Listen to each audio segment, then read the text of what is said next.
Welcome back to another technical deep dive here in the debug zone.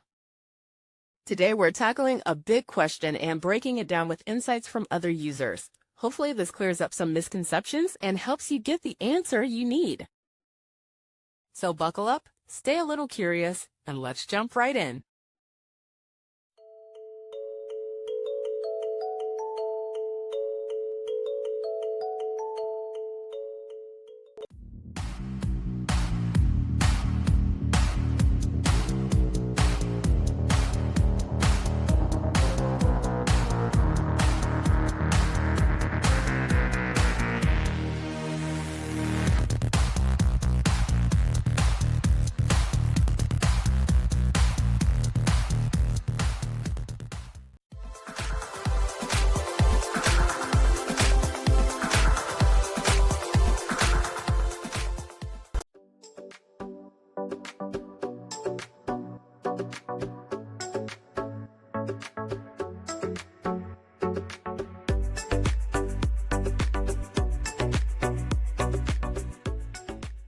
And that's a wrap.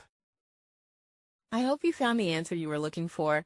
If you did, take a second to hit that subscribe button. It really helps out. And let me know in the comments which solution worked best for you. See you next time in the debug zone.